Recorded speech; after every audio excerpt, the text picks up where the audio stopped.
Bonjour et bienvenue sur cette capsule vidéo qui se fait dans le cadre de notre partenariat avec les éditions Pirouette.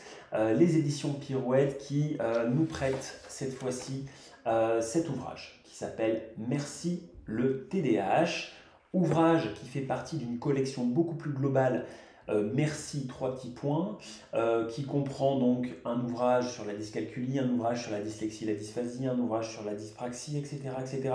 Et nous avions eu la chance de pouvoir toucher certains de ces ouvrages et j'avais adoré Merci la dyscalculie que je trouvais, je dirais, techniquement parfait. Tant sur le plan théorique que sur le plan plus formel.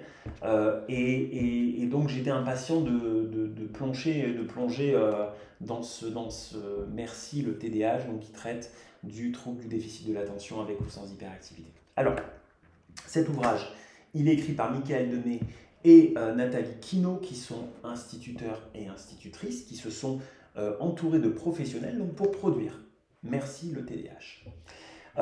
Première observation, il a exactement la même génétique que les autres ouvrages de la même collection. C'est-à-dire qu'un bouquin pas épais, donc rapide à lire, extrêmement ludique, avec beaucoup d'illustrations, ce qui fait qu'il est agréable à lire. Et il s'appuie sur, je dirais, une ligne de conduite que j'adore, c'est la vulgarisation de l'information. C'est-à-dire, il part du principe que plus on vulgarise une information, plus on la rend utile pour le grand public. Et j'adore ça. J'adore ça parce que du coup, c'est un ouvrage qui s'adresse à tout le monde, en fait. Qui s'adresse, alors peut-être pas aux spécialistes du TDAH, on va être sincère, mais qui s'adresse aux parents, qui sont les premiers experts des enfants, finalement. Qui s'adresse aux enseignants, finalement, qui ont à charge potentiellement des enfants TDAH sur 80% du temps de l'enfant, et aussi aux professionnels qui n'y connaissent rien au TDAH. Donc, pour moi, c'est un premier bon point, c'est pour ça que j'adore cette collection, et c'est pour ça que, après avoir lu les autres ouvrages de la même collection, on a tapé à la porte de Pirouette Édition pour qu'ils nous prêtent cet exemplaire-là. Alors, moi, il y a plusieurs choses qui me plaisent dans ce livre. Je le trouve très complet. Je le trouve très complet parce que, à la fois, il revient sur des notions importantes, notamment la notion de clinique, en disant, finalement, le TDAH, c'est un diagnostic qui se fait sur l'observation de l'enfant, sur l'observation du comportement de l'enfant. Il ne se fait pas au travers d'un bilan neuropsychologique avec des tests d'attention, etc.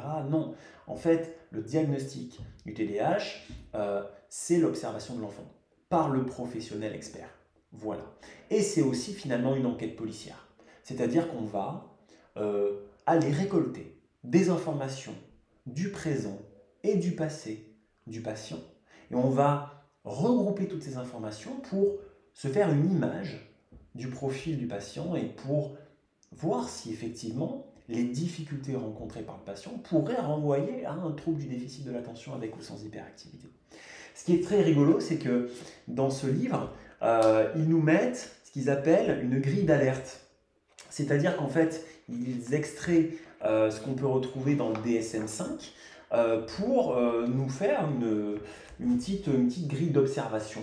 Et je trouve ça intéressant. Alors, cette grille d'observation, elle est faite pour les parents là, mais c'est intéressant de donner aux parents la bonne lecture la bonne lecture du comportement de l'enfant. Et ça ne fait pas un diagnostic, bien sûr, parce que pour le coup, c'est une grille d'alerte pour les parents, mais ça peut permettre aux parents qui s'intéressent un peu au sujet de se pencher un peu sur l'observation de son propre enfant, avec quand même un filtre, avec une grille de lecture qui se base sur les recommandations internationales. Donc ça, moi, je trouve ça super sympa, super intéressant. Deuxième chose sur laquelle cet ouvrage s'appuie, c'est sur la notion d'évolution des symptômes. En se disant que le TDAH, c'est un syndrome, c'est une collection de symptômes, et que ces symptômes évoluent dans le temps. C'est-à-dire qu'on ne va pas retrouver déjà de 1 les mêmes symptômes chez tous les patients, Et de deux, chez un même patient, certains symptômes vont apparaître, vont disparaître au fil du développement.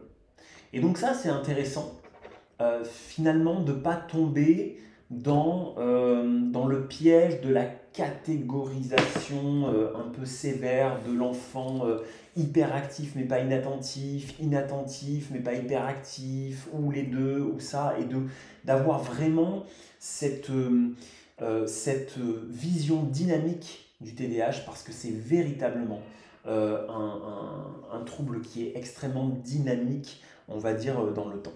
Ce qui est très intéressant aussi dans cet ouvrage, c'est le petit feedback des familles. Et le petit feedback des familles, moi je trouve ça toujours super intéressant d'avoir le petit retour de la maman qui a eu cette expérience avec son enfant. Alors ce sont des petits encadrés, mais ça permet de remettre effectivement la vraie vie au sein de toute une série d'éléments scientifiques et théoriques. Et donc la vraie vie dans le TDAH, je pense qu'il n'y a rien de mieux pour comprendre et pour se faire une image en tout cas de ce que peut être le trouble.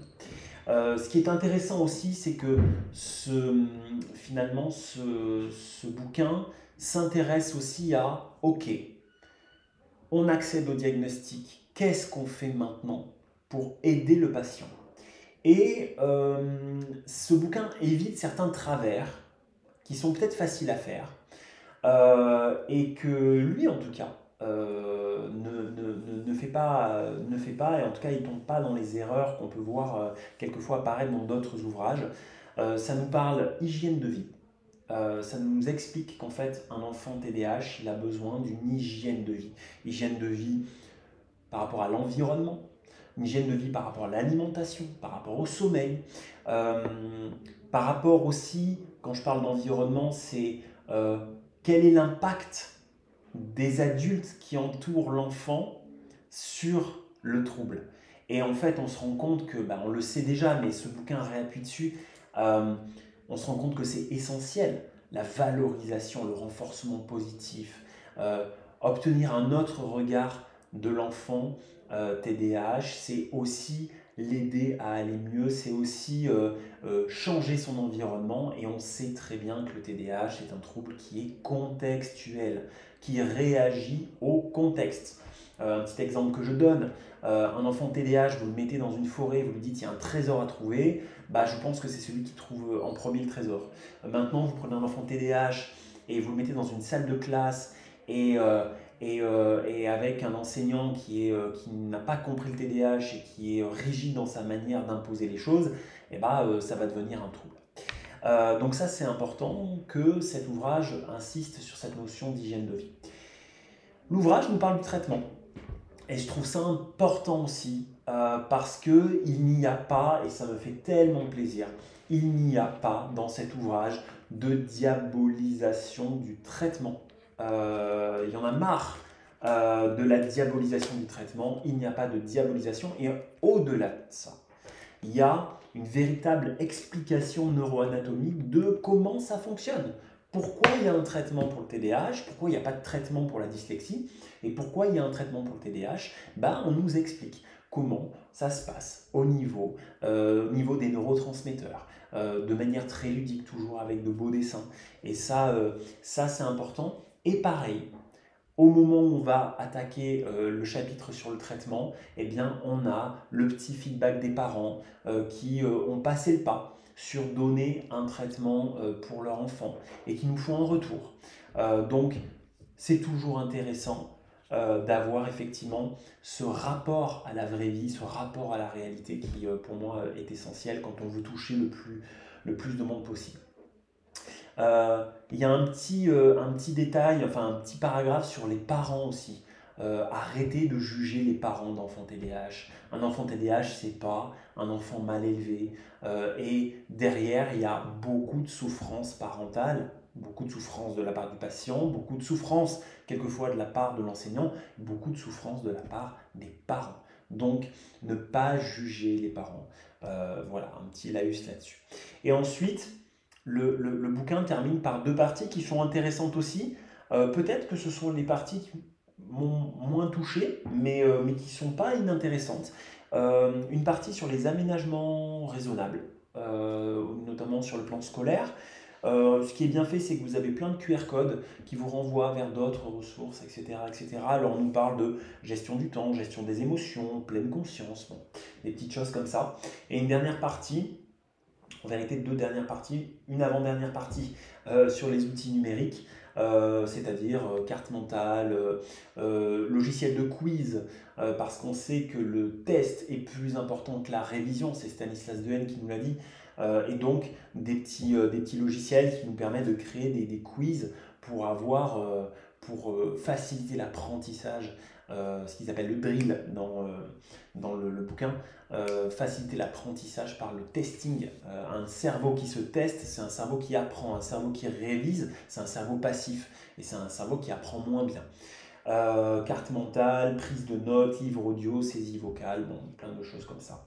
Et une dernière partie sur les évaluations de l'enfant avec TDAH sur le plan scolaire. Alors, pour moi, du coup, très positif. Peut-être je dirais que le seul regret que j'ai, c'est que j'aurais aimé une partie plus conséquente sur la guidance parentale. Et surtout, j'aurais aimé qu'on parle de troubles oppositionnels avec provocation. Parce que c'est le cœur de mon travail au cabinet Odyssée. Mais c'est surtout que on sait qu'il y a beaucoup d'enfants TDAH qui rencontrent des difficultés d'opposition, de gestion de la frustration, de provocation, et que ce sont des enfants qui souffrent et des parents qui souffrent d'autant plus. Et j'aurais aimé en fait un paragraphe qui traite un petit peu de ce top trouble oppositionnel avec provocation. Mais néanmoins, voilà, je peux dire que je recommande vraiment cet ouvrage. On va le mettre dans notre bibliothèque en salle d'attente pour les parents qui attendent patiemment le retour de leurs enfants. Et voilà, je voulais encore une fois remercier les éditions Pirouette pour leur confiance. Et je vous dis à bientôt pour une nouvelle capsule vidéo.